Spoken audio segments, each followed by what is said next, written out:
Et comme tous les ans, avec l'arrivée de l'hiver, le conseil départemental de la Manche se mobilise pour sécuriser les déplacements des usagers de la route. Alors depuis vendredi dernier, 1er décembre, le plan de viabilité hivernale est mis en place. En quoi consiste ce dispositif? C'est ce dont nous allons parler avec Jean-Claude Brault, conseiller départemental en charge de l'entretien des travaux routiers du parc. Bonjour à vous.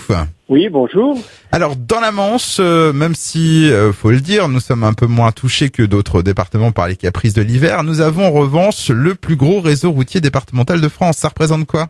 Oui, alors c'est exact. Eh bien, nous avons 7660 km de routes à entretenir dans la Manche. Ce plan de viabilité hivernale, je l'ai dit, a été lancé début décembre. Il se poursuivra jusqu'à quand? Jusqu'au 26 février 2018. Et en fait, nous l'avons anticipé de 2 jours parce que la semaine dernière, nous avions eu des conditions de verglas. Donc, on a anticipé de 2 jours ce plan hivernal. Et qu'est-ce qu'il implique ce plan donc de viabilité hivernale? Eh bien, pour nous, département de la Manche, c'est mobiliser 300 agents qui sont donc disponibles 7 jours sur 7, 24 heures sur 24 pour pouvoir intervenir à tout moment pendant ces 3 mois d'hiver et donc de façon à rendre la route circulable pour les Manchois et Manchoises dans de bonnes conditions de sécurité. Alors depuis 2010, ce dispositif a été complété par un plan neige. De quoi il s'agit? Oui, alors effectivement, ce plan neige, il intervient à différents niveaux. Tout d'abord, nous, département de la Manche, il est évident qu'avec nos moyens, ils sont ce qu'ils sont, et donc on a besoin, lorsqu'il y a de forts épisodes neigeux, d'être aidés par des entreprises privées. Donc nous passons des appels d'offres et des marchés. Dans l'éventualité de forts épisodes neigeux, eh bien nous pouvons faire appel à ces entreprises, d'une part pour nous aider à déneiger. En ce qui concerne le verglas, c'est uniquement nos services qui interviennent pour racler et pour traiter le salage de nos routes.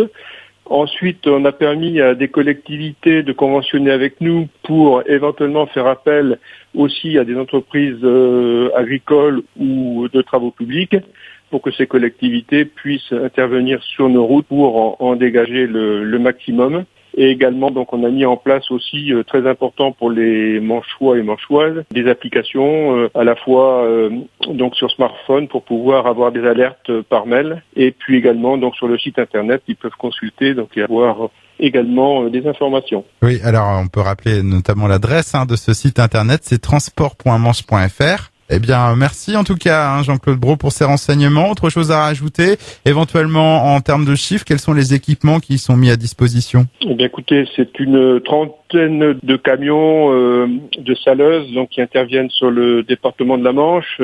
Nous avons aussi une dizaine de véhicules, ce qu'on appelle des patrouilleurs, qui sont des véhicules de reconnaissance, qui vont vérifier l'état de nos routes pour envoyer nos moyens matériels donc sur les différents axes. Et vous avez aussi un stock de sel, Alors oui, le stock de sel est important. Nous avons plus de 7000 tonnes de sel, voilà, donc à disposition de nos centres pour intervenir et saler les routes verglacées à Manche. Eh bien, merci Jean-Claude Brault. On rappelle que vous êtes conseiller départemental en charge de l'entretien des travaux routiers du parc. Et on rappelle aussi l'adresse pour être informé en temps réel sur les conditions des routes. Donc c'est transport.manche.fr pour l'internet, donc transport.manche.fr. Je vous dis au revoir et à bientôt. Bonne journée et très bonne route sur nos routes départementales.